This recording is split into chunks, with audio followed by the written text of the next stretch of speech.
it's, as I kind of said before, a huge question mark. We don't know. Okay, well, thank you very much, Necra, for your addition to that conversation. We're going to be moving right into our map. We're going to be starting in Control, obviously. And if you don't recognize this, really, what game have you been playing? This is Ilios. And we're going to be starting on Ilios Well, in point of fact. So look out for those environmental kills. Well, it's going to be an uphill battle for T1W, given that they traditionally very bad at control maps. So it's kind of become almost a meme at this point that they just can't really succeed in them. But it's actually looking like they're doing this high ground rotation to sort of sneak around. Yeah, but Merit here looking to try and get a bead on Molan up in the sky there on the Pharah. Constantly repositioning, looking to get angles there. Mija stayed up on the high ground, looking for an opportunity to get in and throw some of those cooldowns the way of LGE. That's going to be the point opening, flipping over straight away. LGE able to take first possession, but we sort of haven't really had a proper team fight yet. Well, the thing is, when you have a McCree playing on Ilios Well, you typically expect a rotation through that back building, and that's where Midgie is waiting, because he wants to jump down onto the McCree as he comes through. But LG here just haven't done that, so he's just been kind of sitting there doing nothing, and Malamran's really been the one dealing in the damage, which is why we see him already having the barrage. Well, there's an opener. The barrage comes out, the equalizer. Mija and Sven both down already. The question is, can T1W do enough to convert that kill into some sort of a team fight win? Because at the minute, not a lot of follow-up. It's been very, very slow here for T1W. It's going to be the Implication Matrix out for LGE already. And Merit here looking to maybe try and get into a range to actually make some use of that powerful little window. Able to take Molan down, but Illusion brings Silver back into the fight. Silverback, no pun intended there on the Gorilla. Mija finally finds Merit, got what they were looking for. And that may be just enough, although Lensa able to get Illusion as part of that. Silver getting Equalizer on that main tank exchange. This has been such a long, drawn-out fight, and it's not yet flipped over. Yeah, the crazy thing here is the fact that LG, while sort of being forced off the point, didn't really have all that much to worry about because no one from T1W was bothering to get on the point. And then once they were finally able to resituate themselves, T1W didn't really have enough there to bring the team down. So that's left them in a position where they have 74% of the point. That's 2, maybe 3 fights away for T1W to have to win.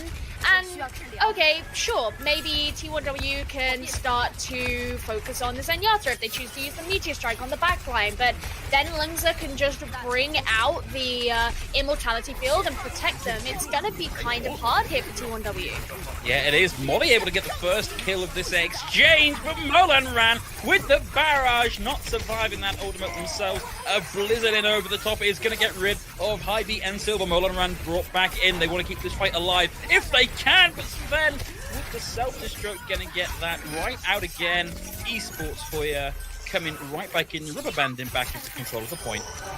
And this is the real kind of issue with the composition that T1W is running, is pretty much any ground-based battle is going to have a really hard time. Given what Lingan Esports are running, they've got the Blizzard, well, obviously not online, but they have that on one of their heroes. They've also got the Immortality Field.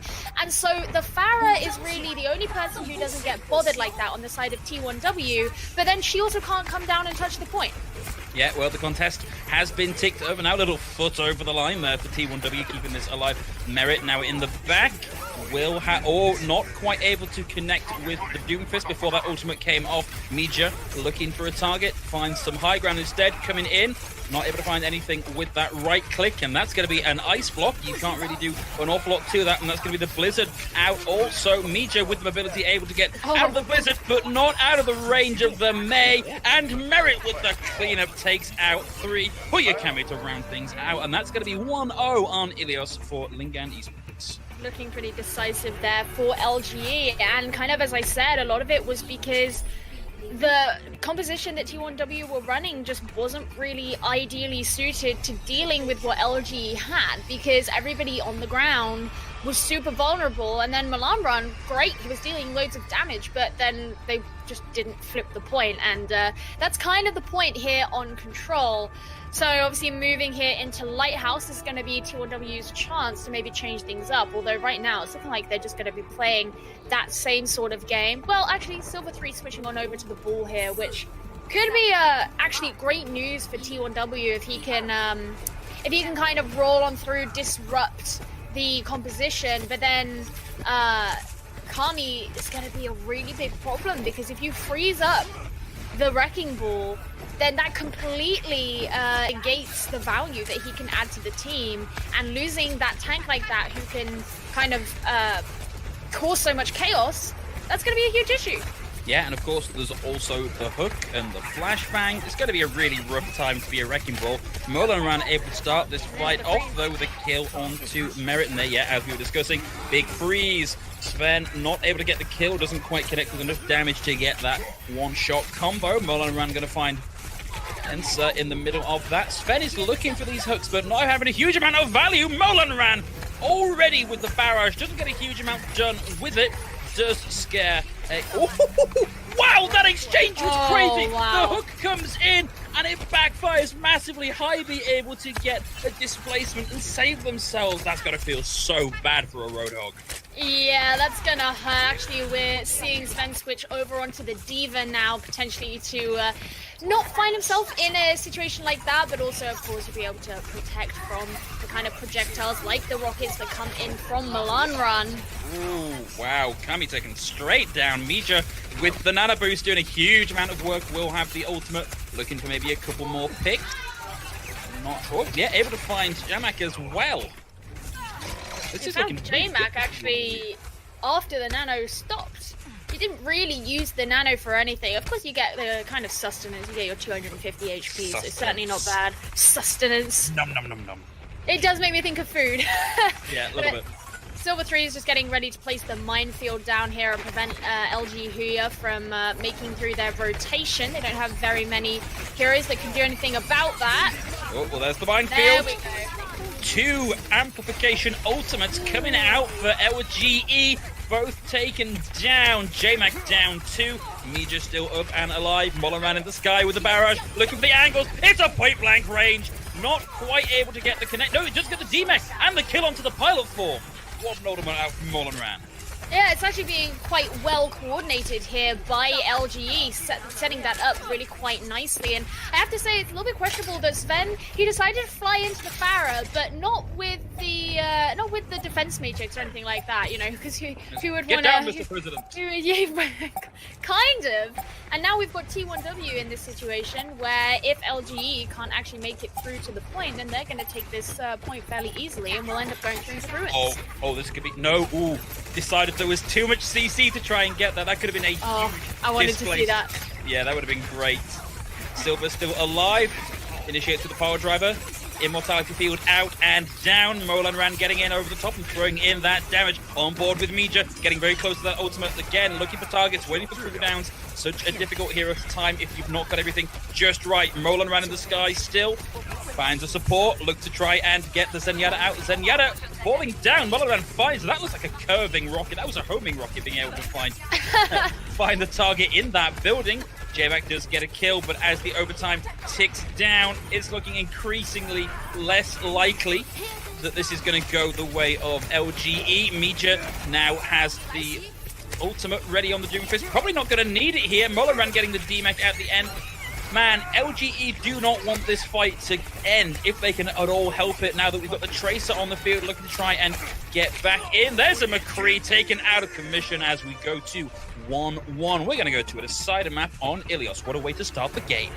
And here's the thing, going through into ruins, T1W have pretty much locked themselves into this kind of brawl type playstyle involving the Doomfist. So not necessarily a Doomfist, but having to play up close and personal, because you may sometimes expect to see a Widowmaker come out on this map, but they can't suddenly switch in Assassins. So they have to kind of continue on what it is they've been going for. Malambran looking like he's going to be on the Sombra. He's been a pretty good Sombra for the team, to be quite honest. He's fairly decent at target prioritization.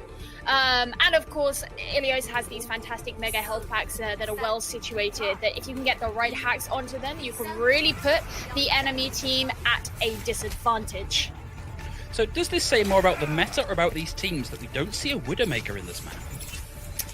Probably more about the teams right now. I mean, you never know, because obviously the Orisa Hog kind of thing is pretty popular, and that's not necessarily a Widowmaker's sort of ideal composition to go against. But obviously you can't guarantee that the other team is going to play that. So, I mean, if Assassin were in, just hypothetically, then maybe he would have tried to go for that and force something out from the other team. But against this kind of composition, no, you wouldn't see a Widowmaker. Well, Rodoman and Silver both caught out there. Merit just clicking away, trying to get them as they run away. I said the defense matrix, not going to get too much with that, but that's going to be LGE taking initial control of the points. T1W going to have to come back and try again. And these are kind of ticking up sort of steadily as far as ultimates go. I think Merit's probably the closest to his. He keeps missing those flashbangs. I mean, he's putting pressure on the other team, but not through the means of CC. No, just damage. Like, I've got a flashbang. It does 5 damage, so I don't need it that much. Wow, T1W coming in, getting 2, taking J-Mac out, but there is a nano-boosted Diva in the face of Merit also. Hy-B getting the triple here, really opening things up. The D-Mech onto Hy-B at the end. Probably not that big a deal, because they are going to flip the point. Goodbye, Hy-B. Come back when you've got a mech, please. Thank you. Very kind. Very quick way to sort that one out. I mean, Hy-B, he can be he's a diva who gets called out a lot as very good at his job. He can be perfectly aggressive when he needs to be, and so getting kills like that, actually able to flip over the point, even though it looked like T1W were potentially going to be losing that fight. That's actually quite a powerful thing to have happened. It's nap time for Hog. Yeah. Yeah, actually, you see Kami getting ready to protect him with the walls, kind of coordination that you're wanting to be able to see, and hopefully that we'll be able to see as LGU start to bring out their ultimates, 4 of which they have on the board, and a couple more ready to go. Man, that was a nice little bit of coordination there, the EMP and self-destruct, but it only finds 1 thanks to that immortality field that does die as a result. Silver coming in, getting a few more kills on the back end. Not a bad investment of ultimates for T1W, but they are going to be coming up against, well, a whole host of ultimates out from LGE in this next fight. Yeah, I think this is the situation that LGE are in right now, where they didn't need to invest anything. They didn't actually have anything kind of support ultimate E that would have helped them against the self-destruct. No, it's not very good, this happening for T1W. I think Silver 3 kind of bit off a little bit more than he could chew. Yeah, I think they hadn't realised that Akami had swapped over onto the Sombra. Yeah, so just immediately shut down the Wrecking Ball. LGE now in a very good position to come in and take this. Merit getting a cheeky flashbang onto Molaran at the end. But still holding on to a lot of ults for LGE. Yeah, I mean, they just didn't want to waste them in those situations where they only really have the Transcendence, which has a finite amount of HPS. You know, it's not burst healing. It can only kind of protect you to such an extent against something like a self-destruct, which does 1,000 damage in one go. So it's better used for them as they come into another fight. Man, that was a great interrupt there from Meteor. Stopped almost any value coming out of that high noon. Escapes with the Meteor Strike now free to reign in. Chaos looking for the Orisa. Not any cooldowns yet. Going to get the uppercut, and the right click to the head is going to take them way down. Whilst that's happening, Merit coming up big, getting a main tank, getting a support. Goodbye, Akami, but the hook and the melee kill takes Meteor out. Merit looking like they're in a great position to get a headshot there onto Hy-B and carry this team fight back the other way. LGE flip it back around as we equalize and capture progress. And now J-Mac is switched on over to the Wrecking Ball, going to be looking to get in those pile drivers, but as you say, LG Huya, they've started to flip things over and they're getting closer and closer to 100%. T1W are going to be relying very much on this EMP that they have ready because they're not close enough to anything else. Yeah, well, the overtime wick is going. There's the EMP. It's a big one. In fact, 2 big EMPs back to back, both hitting for Hy-B. Gets the first, but Merit comes in. Molaran and Silver down already. Has the high noon. Might not even need to use it here. So few of T1W left alive on the point. In fact, just uses it to get that ammo back. And the flashbang onto the Lucio is going to seal the deal as the contest is not going to come back out. That's going to be LGE taking us to 1-0 over T1W. And they're going to be feeling good. And of course, it still continues on that tradition of T1W not being all that great on control. But I mean, that EMP at the end, taking advantage of that, LGE, you know, it was a great position because they knew that T1W didn't have anything else to offer up, whereas LGE had things that they could use going into their own EMP. Great. Well, to add to the conversation, let's bring Necra back in. Come on in, Necra. I love the beginning of the series was a one-sided fight for map 1, a one-sided fight the other way for map 2, and then a really close call on map 3. But ultimately why I feel LGE Huya came out with the win on that one was because, one, their bunker comp on Well was really strong. I think they just had the right meta choice there for what that map offered. And then honestly for Ruins, CC's so strong. Having Merit on the McCree just got them so much value, and there wasn't really a good answer from you know, for 1W to really affect that. I think the one thing that LG have kind of proven that they are good at is understanding who in a team is the most valuable target that they can get. Because last week when we saw them playing against Phantom Wizard, even though overall in the series they didn't do that great, they still were constantly going for a similar person. I think that was the main tank in that situation. But this time round, they've actually been focusing a little bit more on Migia, on Milan Run, on those DPS